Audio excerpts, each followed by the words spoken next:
You know, I wouldn't have expected that an animated dramedy about a talking horse, or a solo sketch musical staged in a COVID bunker, or a kung fu movie set in the multiverse would end up being some of the most personally affecting pieces of art from my previous 5 years on planet Earth, but here we are. What do we call art like this? Dark comedy doesn't cover it. They're not just dark, and sometimes they really don't feel like comedies. They're not just funnies with the occasional murder. They don't carve out an edgy space at the borders of humor. They sit deep within the abyss, trying to crack jokes.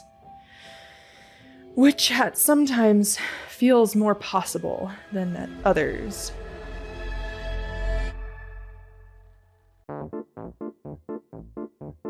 At time of writing, Everything Everywhere All at Once was just the latest in a series of phenomenal shows and movies that skirt the abyss while making animal puns and foisting butt plugs upon theatergoers. Visually. Where did these shows all come from? Why are we all so weird and sad right now? I guess that's kind of obvious, isn't it? I don't know if we're more sad than we used to be. Ernest Hemingway and Sylvia Plath and Vincent van Gogh and Beethoven all say no. So why are we treating such dark and affecting questions with all the seriousness of the Three Stooges gag? Oh, hello! And why do they make me cry so hard? Maybe advice hits harder when it's coming out the mouth of a jogging monkey. It gets easier. Huh? Every day it gets a little easier. But you gotta do it every day. That's the hard part. Maybe it's the same part of my brain that clicks with garishly lit costumed video essays by sad millennials, more so than with stiff and academic documentaries voiced by unseen British narrators. The cost of living is rising at its fastest rate for 30 years. So, you know how life is like, kind of bad? Or maybe it's meme culture. Maybe memes did this to us. Everything Everywhere co-director Daniel Kwan certainly seems to think that's part of it. Maybe memes at 4 in the morning are my primary emotional language, and this is the only way I know how to feel my truest feelings anymore. Obviously, no. We are not exceptionally weird and sad right now. Some artists would argue that life will never not be weird and sad. Weird and sad is just a way humans are sometimes. And when we get that way, a lot of us try to make art about it. Have you heard of theater of the absurd? Basically, in the 40s, 50s, and 60s, a bunch of sad and weird playwrights and philosophers heard Albert Camus say his deal about Sisyphus and went, "Oh my god, it literally me. So relatable. All human existence is devoid of purpose and fundamentally without meaning." Okay, I am giving Camus a lot of credit here. This was really a movement of unrelated artists all working around the same time, which arose from, well... You know how life is like, kind of bad? Yeah, so... This was directly in the aftermath of World War II. All of these playwrights and philosophers were very preoccupied with the depths of the badness of life. It was Martin Esslin who recognized the movement and coined the term theater of the absurd. AKA a bunch of plays about impotent people struggling vainly to accomplish small tasks which end up being impossible or pointless.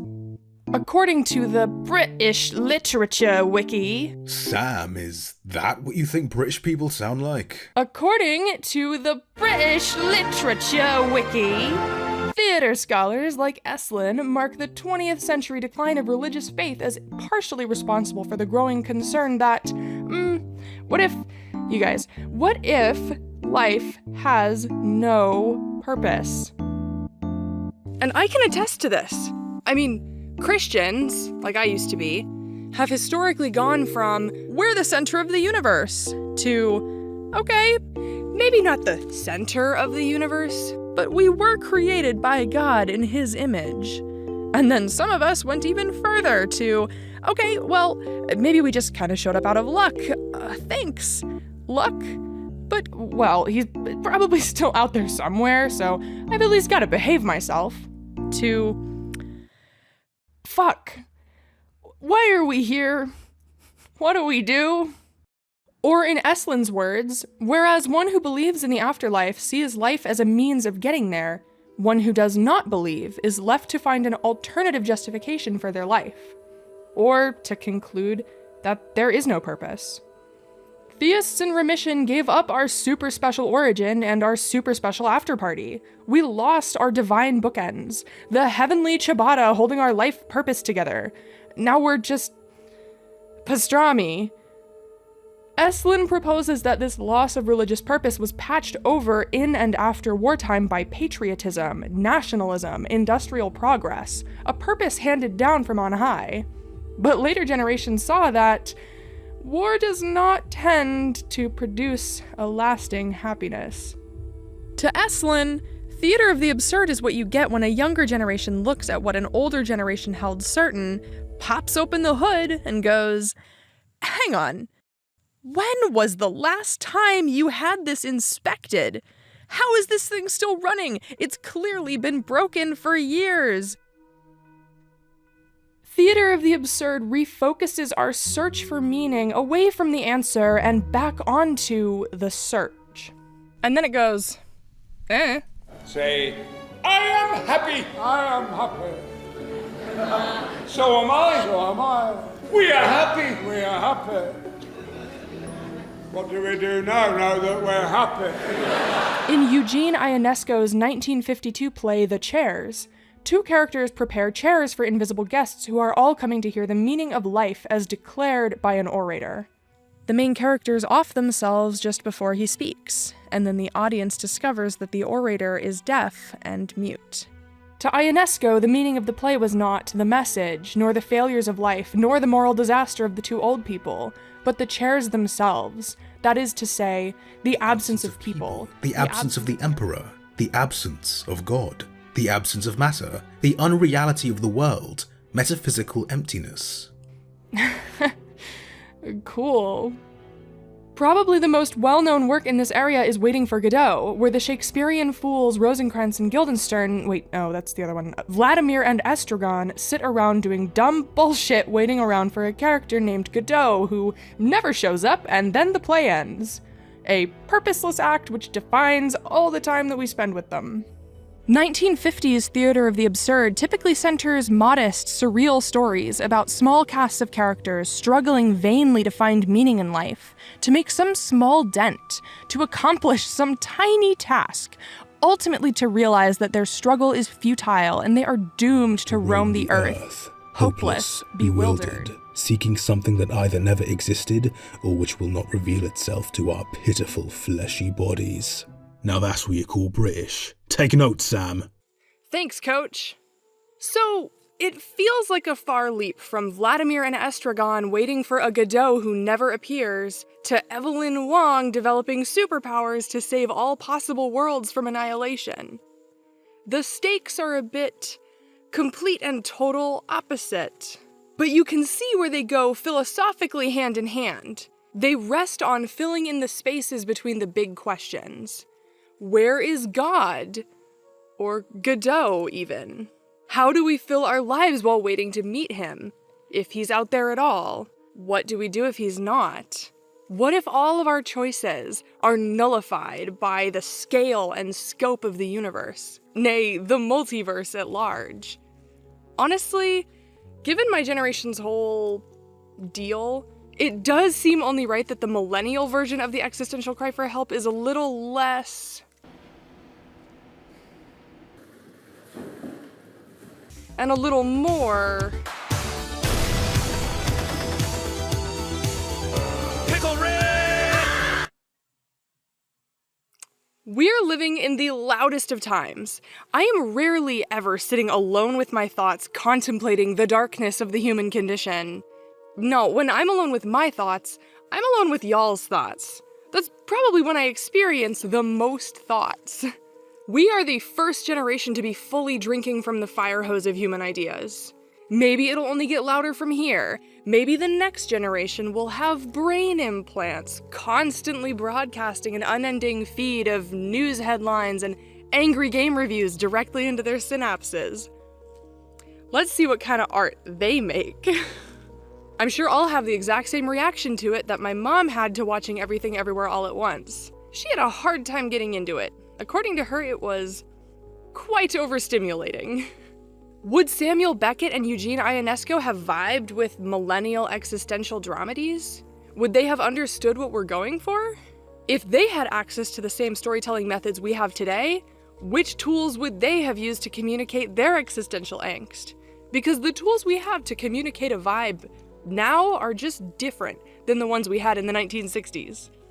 And sometimes, to communicate a feeling, you need all the tools at your disposal. Here's the thing, though, that baffles me. In theater, in books, in games, in movies, one everlasting tool for communicating existential dread is somehow comedy. What? Why? Sure, a lot of us would be quick to say that comedy and bad feels tend to go hand in hand in general. Quote aggregators have 1,000,001 punchy single-sentence ways of trying to convey this relationship. I laugh because I must not cry. That is all. That is all. Okay, so is that as deep as it goes? Comedy good, sadness bad? That's how they're related? They're opposites? Or at least alternatives? The world's not sad. The world's funny. Yay, I'm a sociopath. Thank you very much.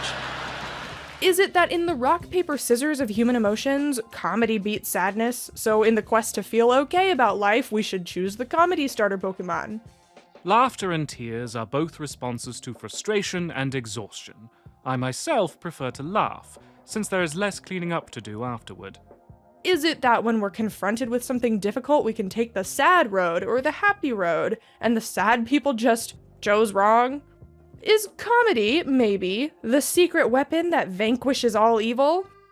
To be able to laugh at evil and error means we have surmounted them. The human race has only one really effective weapon, and that is laughter. Blah blah, essential absurdity of the human condition, ha ha ha ha, humans, am I right? We must laugh at man to avoid crying for him. None of these feel right to me. Why do none of these feel right? Is it maybe that laughter is a mask we wear to socially integrate into the foolish masses who haven't questioned the meaninglessness of their own existence? That's the next episode. Put a pin in that. But really, in the relationship between tragedy and comedy in shows like these, after viewing Everything Everywhere All at Once, or Inside, or BoJack Horseman, or that one iconic scene from Rick and Morty, nobody exists on purpose. Nobody belongs anywhere. Everybody's gonna die. Come watch TV. I don't leave feeling like the comedy existed to defeat the sadness. It was, like, building the emotional potential energy, you know? Carrying me up the feelings cliff so it could drop me down even further. No, wait, that also feels wrong. I don't leave feeling more sad than I would have if the comedy hadn't been there. It's like a necessary component of feeling the sadness fully. Or, no, not the sadness, the thing that the sadness and the comedy are both trying to talk about. They're just trying to talk about it in different ways. The thing that could be really scary if we think about it for too long. That maybe life has no meaning. And we don't want to bury that question or minimize it or ignore it, because comedy does that sometimes. It's really good at burying the feelings so you don't have to think about them until later. If at all.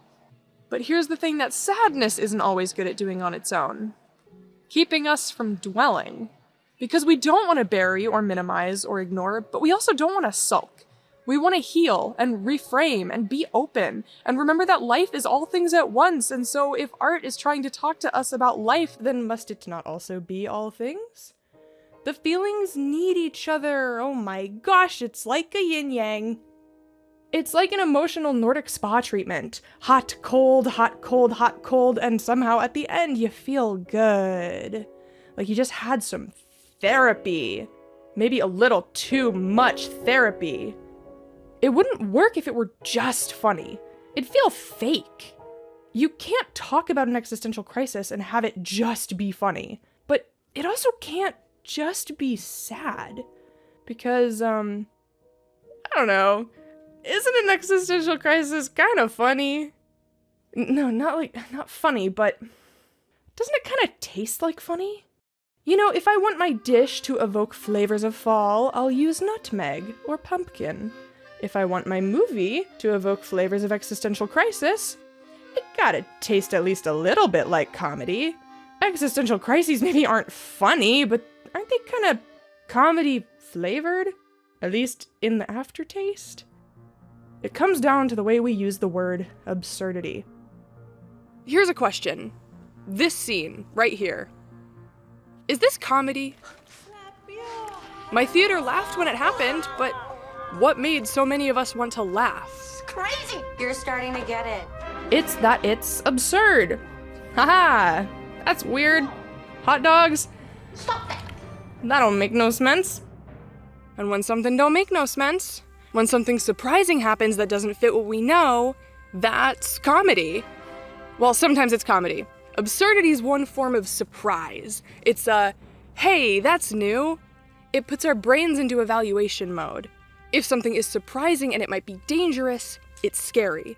If it's surprising and it's gonna be fine, in fact, it's kinda delightful. Hi, Poppy. You scared the bejesus out of me. Then it's funny. It's all about the way we resolve the surprising thing onto a familiar plane of thinking. The domain of absurdity is large. It is preposterous, ridiculous, laughable, foolish, irrational, illogical, nonsensical, pointless, monstrous, fantastic, incongruous, grotesque. Absurd, as in talking animals. Absurd, as in cosmic bagel. As in Camus' philosophy of absurdism outlined in the myth of Sisyphus. The futility of a search for meaning in an incomprehensible universe, devoid of God or meaning. The absurd is next-door neighbors with horror and comedy. Let's say red is comedy and blue is horror. Purple is absurdity. And then maybe green is sadness, you know, like complementary colors, they make each other pop. Yeah, I like this. And orange can be safety. That's not an emotion. I don't think this works at all. Never mind, I'm not going to think about this further. Some quirk of human brains landed absurdity and comedy as next-door neighbors, difficult to process without dipping into each other's territory.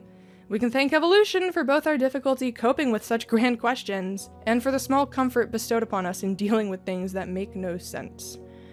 Thank God humans have senses of humor. To laugh is to broker a peace treaty with the absurd. We can't fully explain it, but we can declare a truce, and look back at our peers and go, it's okay, y'all. It's safe. It's gonna be fine. I don't know the inner worlds of Dan Harmon or Raphael Bob-Waksberg or Bo Burnham or either, let alone both, Daniels, but they all strike me as people who've sat with these questions for a long time. Maybe there's something about the artistic process of cosmic terror contemplation that lands you unavoidably at comedy.